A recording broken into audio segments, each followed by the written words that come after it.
नमस्कार दोस्तों, मैथ वाला भास्कर में आपका स्वागत है। दोस्तों, अगर हमारी क्लासेस आपको पसंद आ रही है तो प्लीज़ लाइक कीजिए, शेयर कीजिए, सब्सक्राइब कीजिए, जिससे आपका भी उत्साह बढ़े और हमारा भी उत्साह बढ़े। साथ ही आपको नए नए कंटेंट भी मिलते रहें, अच्छे से आप मैथ को सीख सकें। दोस्तों, आज हम ज़्यादा समय नहीं लेते हुए सीधा अपने टॉपिक पर बढ़ते हैं और हमारे अनुपात में अगला टॉपिक है संपत्ति के बंटवारे पर प्रश्न। इसको हल करने के एक मॉडल हम तैयार करेंगे और उसके माध्यम से हम इसके 2-3 प्रकार के प्रश्नों को सॉल्व करेंगे। ठीक है दोस्तों, चलिए बढ़ते हैं आगे, ताकि आपका जो ये कॉन्सेप्ट है ये आज क्लियर हो जाए और इसका जो दूसरा पार्ट होगा वो कल क्लियर कर दिया जाएगा। दोस्तों, आज इस टॉपिक पर हम बढ़ते हैं और उम्मीद करते हैं दोस्तों आपको हमारी क्लासेस पसंद आ रही हैं, आपका प्यार हमको मिल रहा है। आप कमेंट कीजिए, लाइक कीजिए, ताकि हमको पता चले कि कहाँ कहाँ तक ये चैनल पहुँच रहा है, कहाँ कहाँ के बच्चे इसका लाभ ले रहे हैं। इसके बारे में चर्चा जरूर होनी चाहिए दोस्तों। चलिए दोस्तों, हमारा टॉपिक है संपत्ति के बंटवारे पर प्रश्न। दोस्तों, हमारा जो कॉन्सेप्ट है ये टाइप 1 पे हम चर्चा कर रहे हैं। हमने कहा यक्स रुपए हैं, ए तथा बी में यम अनुपात यन के अनुपात में बांटना है। दोस्तों, प्रत्येक का हिस्सा बताने के लिए आपसे क्वेश्चन आ सकता है, या फिर ए तथा बी के हिस्से का योग आ सकता है, या फिर इनका अंतर आ सकता है। दोस्तों, यही कॉन्सेप्ट, सेम कॉन्सेप्ट 3 लोगों पर भी हो सकता है, 4 लोगों पर भी हो सकता है, तो तरीके में कोई डिफरेंट नहीं आएगा। दोस्तों, अगर हम फार्मूले की बात, दोस्तों यहाँ पे मैं फार्मूला बता रहा हूँ और हल दूसरे तरीके से भी कराऊंगा, जो आपको ईजी लगेगा वो आपके लिए बेटर हो जाएगा। दोस्तों, यहाँ पे फार्मूला होगा, जैसे ए का हिस्सा अगर हमको निकालना है, ए का हिस्सा बराबर, तो ए का वैल्यू यम है, यम बटे उन दोनों का योगफल गुणे यक्स, पूरी वैल्यू रख देते हैं। और जब बी का हिस्सा निकालना होता है, बी का हिस्सा, तो हम क्या करते हैं, यन रखते हैं, बी की वैल्यू यन है, और यम प्लस यन गुणे यक्स करके इनमें प्रत्येक का हिस्सा निकाल लेते हैं दोस्तों। और हिस्सा निकालने के बाद दोस्तों उनका योग और अंतर भी हम निकाल सकते हैं। ठीक है दोस्तों, लेकिन जब सॉल्व करने लगेंगे दोस्तों, तो हम एक विधि बताएंगे जिससे आपको हिस्सा प्रत्येक का इस विधि के बजाय आप डायरेक्टली निकाल सकते हैं और उसके माध्यम से सॉल्व हो जाएगा दोस्तों। ठीक है, कॉन्सेप्ट क्लियर है दोस्तों। क्या करना है, यक्स रुपए को ए तथा बी में यम अनुपात यन के अनुपात में बांटना है और प्रत्येक का हिस्सा निकालना है। दोस्तों, ए का हिस्सा का सूत्र है यम बटे यम प्लस यन गुणे यक्स, और बी के हिस्से का सूत्र है यन बटे यम प्लस यन गुणे यक्स। अब क्वेश्चन पर चलते हैं दोस्तों, डायरेक्ट क्वेश्चन पर सॉल्व करते हैं, 2-3 क्वेश्चन सॉल्व करते हैं, क्लियर हो जाएगा दोस्तों। दोस्तों, हमारा क्वेश्चन है 625 रुपए ए, बी तथा सी में इस प्रकार बांटा गया कि प्रत्येक को 7:13:5 के अनुपात में धन मिले, तो प्रत्येक का हिस्सा क्या होगा। दोस्तों, हम 2 तरीके अपनाते हैं। पहले हम आपको बेसिकली बता देते हैं जो हमारा एक नॉर्मल तरीका होता है जिससे हम अधिकतर सवाल सॉल्व करते हैं। इसको समझ लीजिए पहले, फिर सॉल्व कर लेते हैं। दोस्तों, ये 625 रुपए हैं, इसको ए, बी और सी में बांटना है। अब ए को कितना रुपए देना है दोस्तों, 7 रुपए देना है, बी को देना है 13 रुपए और सी को देना है 5 रुपए। अब ये कॉन्सेप्ट होता है कि अगर ए को 7 दिया, बी को 13 और सी को 5 दिया, तो टोटल हमने कितने रुपए बांट दिए। दोस्तों, ये हो गया, इन दोनों का योग कितना हो जाएगा, कुल बांटे गए धन ये हो जाएगा 7 धन 13 धन 5 बराबर 25 रुपए। ठीक है दोस्तों, 7 धन 13 धन 5 बराबर 25 रुपए। अब इस 25 रुपए को ये किसके बराबर है, 625 रुपए के, तो 1 के बराबर दोस्तों कितना हो जाएगा, 1 के बराबर हो जाएगा 25 रुपए। ठीक है दोस्तों, अर्थात 1 की वैल्यू आ गई 25। अब दोस्तों, अगर ए का हिस्सा निकालना है तो 7 ए का हिस्सा निकालना है, तो ए का 7 है, 7 गुणे 25 करेंगे, 175 रुपए आ जाएगा।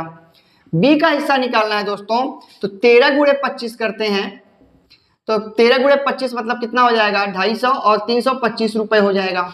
और सी की वैल्यू निकालते हैं दोस्तों, तो 5 गुणे 25 करते हैं, 125 रुपए आ जाएगा दोस्तों। तो ये होता है दोस्तों तरीका एक इजी नॉर्मल लगाने का। क्या किया हमने, 625 को ए बी सी में 7 13 5 में बांटा, हमने जितने रुपए बांटे थे उनका योग बना दिया 25। ये 25 किसके बराबर हो गए दोस्तों, 625 के। हम यहाँ से 1 की वैल्यू निकालते हैं। 1 की वैल्यू कैसे निकलेगी दोस्तों, 1 बराबर 625 बटे 25 काट देंगे तो 25 आ जाएगा, 1 की वैल्यू 25 आ गई। अब हमें ए का हिस्सा निकालना है दोस्तों, तो 7 गुणे 25, क्योंकि ए को 7 रुपए दिया था तो 7 गुणे 25 175 रुपए आ गए। बी को 13 रुपए दिया था, 13 गुणे 25 कर दिया, 325 रुपए आ गए। ठीक है दोस्तों। और सी को 5 रुपए दिया था, तो 25 गुणे 5 125 हो गया। दोस्तों इन तीनों का योग अगर 625 आता है तो क्वेश्चन आपका सही है। चेक कर लेते हैं। 5 5 10 5 15, 7 2 9 2 11 1 12, 3 1 4 1 5 1 6। सही है दोस्तों। इस तरह से ये हमारा कॉन्सेप्ट हल हो जाता है। अब अगर हम क्वेश्चन की बेस पे चलें, जो हमने फार्मूला आपको बताया था वो कैसे सॉल्व होता है, तो उसको देखते हैं दोस्तों। ए का हिस्सा बराबर,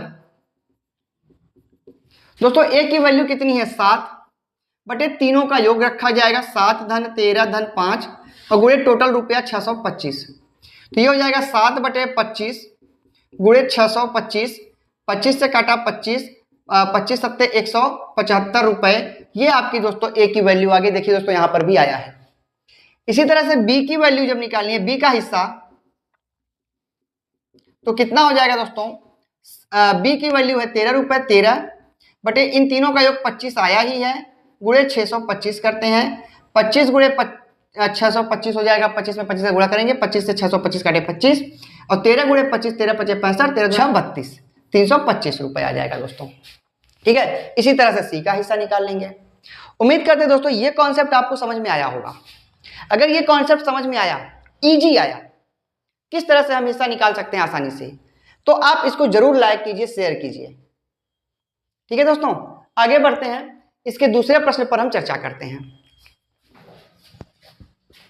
अगला क्वेश्चन है दोस्तों, 820 रुपए को राम तथा श्याम को 1/2 अनुपात 1/3 के अनुपात में बांटा गया, तो राम का हिस्सा होगा। दोस्तों हम फिर से दो तरीके ही अपनाएंगे, दोनों तरीके आप सीखिए ताकि आपको कोई समस्या ना आए। ठीक है दोस्तों। चलिए सबसे पहले तो हम इन दोनों को अनुपात सेट करते हैं। यहाँ पे 1/2 अनुपात 1/3 है, ये राम का हो गया, ये श्याम का हो गया। दोस्तों हमने पहले ही पढ़ा था कि जब भिन्नों में अनुपात रहता है तो उसका व्युत्क्रमानुपात करते हैं। और व्युत्क्रमानुपात कैसे करेंगे, तिर्यक गुणा से। तो 3 1 का 3, 2 1 का 2, अर्थात राम और श्याम का अनुपात 3:2 हो गया। अब दोस्तों 820 रुपए को राम और श्याम को बांटना है। राम को हमने दिए 3 रुपए, श्याम को दिए 2 रुपए। दोनों मिलकर कितने रुपए हो गए दोस्तों, 5 रुपए। और ये 5 किसके बराबर हो रहा है दोस्तों, 820 के। तो 1 के बराबर कितना हो जाएगा, तो 820 बटे 5 भाग देंगे, 5 1 का 5 6 के 30, 5 के 20, 164 रुपए। भाग दे दीजिए, 5 1 का 5 बचा 3 2, 5 6 के 30, 2 0, 5 के 20, 164 रुपए। अब दोस्तों राम का हिस्सा पूछा है, राम की वैल्यू 3 थी, राम की वैल्यू 3 थी, तो 3 गुणे 164 कर देंगे और 3 चौके 12, 3 6 का 18, 1 19, 3 1 का 3 1 4। राम को मिल गया 492 रुपए। ठीक है दोस्तों। उम्मीद करते हैं ये सवाल भी आपको समझ में आया होगा। इसके द्वारा हम अगला सवाल समझते हैं, जब हमसे किसी का योग पूछे या अंतर पूछे। ठीक है दोस्तों, चलिए बताते हैं। दोस्तों अगला क्वेश्चन है, ए बी तथा सी में 1000 रुपए इस प्रकार बांटे गए कि ए अनुपात बी अनुपात सी बराबर है 7:4:9 के, तो ए तथा बी के हिस्से का अंतर बताइए। कुछ नहीं करना दोस्तों, सिंपल है। 1000 रुपए को हमको 3 लोगों में बांटना है, ए बी और सी। ए को 7 रुपए देना है, बी को 4 रुपए और सी को 9 रुपए। टोटल हमने कितने रुपए बांट दिए ये चेक करते हैं दोस्तों।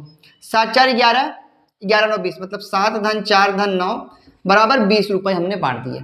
ये 20 किसके बराबर हो गया दोस्तों, 1000 के। तो एक की वैल्यू कितनी हो गई, 1000 बटे 20, यहाँ पे दोस्तों 50, एक की वैल्यू 50 रुपए आ गई। अब दोस्तों हमसे पूछा है ए तथा बी के हिस्से का अंतर, ए माइनस बी।